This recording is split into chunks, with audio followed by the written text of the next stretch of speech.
Social media पर जैन समाज के सबसे लोकप्रिय जैन न्यूज चैनल महालक्ष्मी की ओर से सुबह सुबह 8 बजे के पास सादा जैनियत। अरे अरे अरे क्या हो रहा है? पंडाल के अंदर कार घुस रही है, गजब की बात है। और ये जैन पंडाल लग रहा है और जैन पंडाल में कार, और कार में मुस्कुराती महिला। हाँ हाँ हाँ, आईएएस है, फाइल लेके खड़ी है, मुस्कुरा रही है और हैरानगी की बात है। और हाँ, जैन पंडाल में जैन आईएएस। क्या हो रहा है? ये लोग मुस्कुरा रहे हैं, नाश्ता दे रहे हैं, गजब की बात। कभी आपने देखा है कि जैन पंडाल के अंदर एक मुस्कुराती आईएएस ऑफिसर? हाँ, नाम है इनका अंकिता जैन। पता है इनको?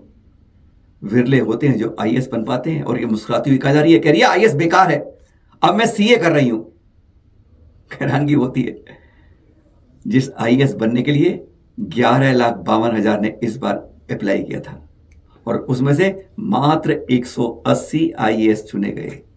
उसमें से वह चुनने वाली आईएएस यानी 0.02%, वह भी उस आईएएस पद को हटकर अपनी गाड़ी समेत, फाइल समेत, हिसाब किताब सोच के, मन करके यह पंडाल में क्यों आ रही है? सोच सकते हैं आप? ये सीए चार्टेड अकाउंटेंट नहीं, सीए चारित्र अलंकार, अपने इस जीवन को बदलने के लिए। युवा है, एक झटके में इतना अनुभव मिल गया कि मैंने लौकिक शिक्षा के अंदर प्रशासनिक सेवा की उस ऊंचाई को मुकाम छू लिया जो सबसे ऊंची सीढ़ी कही जाती है। पर वहां देख के भी देखा इस दुनिया में इस ऊंचाई पर भी कुछ नहीं है। अरे जाना है तो दूसरे पहाड़ पर चढ़ना होगा, हमें संत साध्वी बनना होगा। यह बता रही है, इनका यह भविष्य दिखा रहा है। यानी ध्यान रखना, जो हम और आप पढ़ पाते हैं वह सब यहीं का यहीं धरा रह जाता है, और जो जीवन में आगे काम आता है वह ये अंकिता जैन, युवा आईएएस टॉप करने वाली, गाड़ी समेत कहती हैं सब कुछ है मेरे पास। पीली बत्ती गाड़ी पे लग रही थी, बरबर चल के बता रही थी कि हाँ कोई वीआईपी आया है, पंडाल के अंदर कार में आया है। मुस्कुराते उसने बता दिया कि यह सब कुछ तुच्छ है, यहीं का यहीं धरा रह जाएगा, साथ पुण्य के लिए इसमें से कुछ नहीं जाएगा। ऐसे होते हैं वीरवान जो बता देते हैं कि हमने हर ऊंची ऊंचाई को छू लिया है, लेकिन तब भी पाया कि उस ऊंचाई पर भी कुछ नहीं रखा है। संत मार्ग, त्याग मार्ग, तप मार्ग जैनों का श्रेष्ठ मार्ग है। और कहते हैं अगर जीवन में कुछ, इस जन्म में इस कुल के अंदर कुछ पाना है तो इसी रास्ते की सीढ़ी को चढ़ कर जाना होगा, तभी उस मंजिल को पा पाएंगे जिसमें कहते हैं कि आगे वाले इस चक्रव्यूह को, 84 लाख योनियों के इस चक्रव्यूह को तोड़ने के लिए उसी तरह से रास्ते को पार पा पाएंगे। अपने इस भव भव के जन्म मरण के चक्कर से छुटकारा पाना है तो इस लौकिक शिक्षा से नहीं, पर लौकिक शिक्षा के ज्ञान को पाना होगा। अंकिता जी ये साफ समझा रही है। और इसके कोल्हापुर के अंदर अभी हाल में इन्होंने साध्वी दीक्षा ली है। ऐसा अनुभव लोगों को हैरान कर देता है। लोग तरस जाते हैं आईएएस के लिए अप्लाई करते करते, और जिनको 180 को मिल पाता है उसमें से सौभाग्यवान इतने ऊंचे होते हैं। पर कहते हैं कि यह ऊंचाई तो बिल्कुल नीचे है।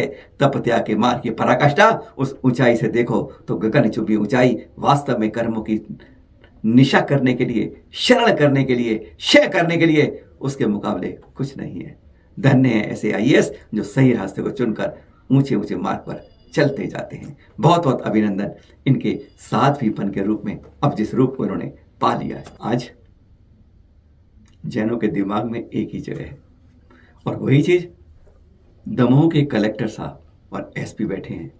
मालूम है इस समय चुनाव की घोषणा हो गई है, अपने उस कार्यक्रम में बिजी होना है, तब भी उन्होंने कुंडलपुर की कमेटी आई थी, उसका हर क्षण सुना और हर सहयोग की उन्होंने पूरी विश्वास दिया।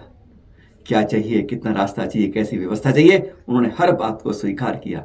क्या जगह में कर रहे हो, कैसी कंट्रोल चाहिए आपको, कितनी आने जाने की व्यवस्था में, सुरक्षा की व्यवस्था में, जो भी प्रशासन से बनेगा वह पूरा सहयोग देंगे। आप कार्यक्रम की तैयारी कीजिए, प्रशासन आपके साथ है। ये देख रहे हैं, जब मीटिंग हुई थी रविवार के सरसे देख रहे हैं आप।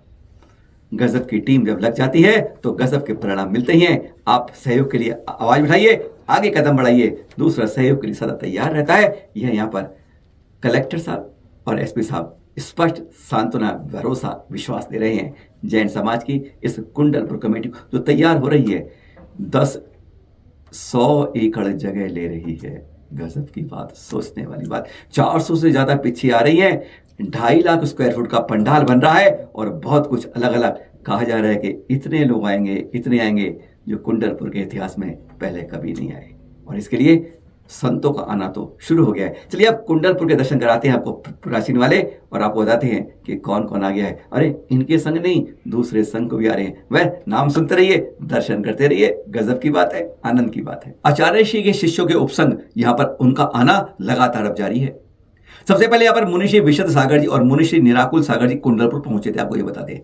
उसके बाद मुनिषी विराट सागर जी आ गए थे, मुनिषी निर्भो सागर जी आ गए थे, मुनिषी निष्पक्ष सागर जी आ गए थे, मुनिषी निष्काम सागर जी, मुनिषी निसंग सागर जी भी कुंडलपुर पहुंच गए थे। और उसके बाद 2 दिन पहले की बात है, मुनिषी विनम्र सागर के साथ मुनिषी निर्मल सागर जी, मुनिषी निस्वार्थ सागर जी, मुनिषि श्रमण सागर जी, मुनि निसर सागर जी और शुल्लक हीरक सागर जी भी पहुंच चुके हैं। और इनके साथ ही मुनिषि निर्णय सागर जी साथ एक शुल्लक भी कुंडलपुर पहुंच चुके हैं। पर यह बात नहीं है, इनके साथ अब अन्य संघों के भी जो है साधु संत पहुंच गए हैं कुंडलपुर, और कई आने वाले हैं। इनमें आचार्य श्री विशल सागर जी महाराज सत्संग आ चुके हैं, मुनिषि पुण्य सागर सत्संग वह भी पहुंच चुके हैं, मुनिषि विरंजन सागर जी सत्संग वह भी आ चुके हैं, और आरिका श्री सृष्टि भूषण माता जी सत्संग भी पहुंच चुके हैं। चैनल महालक्ष्मी ने आपको कुछ दिन पहले बताया था अभी ना कि महाराष्ट्र के मुख्यमंत्री एकनाथ शिंदे जी ने जो मुंबई के सबअर्बन स्टेशन है ना, उसमें जो एक किंग्स सर्कल, उसका नाम बदल के तीर्थंकर पार्श्वनाथ कर दिया है। अब तीर्थंकर पार्श्वनाथ कर दिया है, नया नाम याद करना पड़ेगा, और लोगों को क्या लगेगा। एक पत्रकार ने अजैन लोगों से पूछ लिया और तरीके से पूछा, वो दोबारा नाम है, क्या जरूरत थी नाम बदलने की, पुराना नाम याद था। मतलब उसने उल्टे रूप से पूछा, उसे जवाब क्या मिला। जैनों को सुन के हैरानगी होगी कि उन्होंने क्या जवाब दिया। सुन लीजिए आप। उस पत्रकार ने जब पूछा कि सरकार ये नाम बदल रही है, इसका क्या फायदा है, आपको क्या जरूरत है नाम बदलने की, सुनिए जरा उन्होंने क्या कहा पत्रकार को, सीधा सीधा खरा खरा स्पष्ट रूप से सुनिए। फिर मिलेंगे आपसे नए एपिसोड में 8 और 8 ठाट बाट। सुनिए जरा। तीर्थंकर पार्श्वनाथ किया जा रहा है, क्या कहें? बहुत अच्छी बात है, और ये अच्छे कार्य हो रहे हैं मोदी जी के राज में, तो ये सब चीज़ें होनी चाहिए। अब ये पुराने जो नाम हैं बदली होके अपने भारत की संस्कृति के हिसाब से ये सारी चीज़ें बहुत ज़रूरी है, जो होने चाहिए थे। काफ़ी समय से नहीं हो रहे थे, तो अब हो रहे हैं, तो बहुत अच्छी खुशी की बात है। आपको क्या लगता है ये नाम चेंज हो रहा है? हाँ, तो बहुत ही खुशी की बात है, और जैन लोग को लिए तो प्राउड की बात है, क्योंकि उनके तीर्थंकर के नाम पे से ये नाम पड़ा है, तो हम लोग को तो बहुत गर्व है।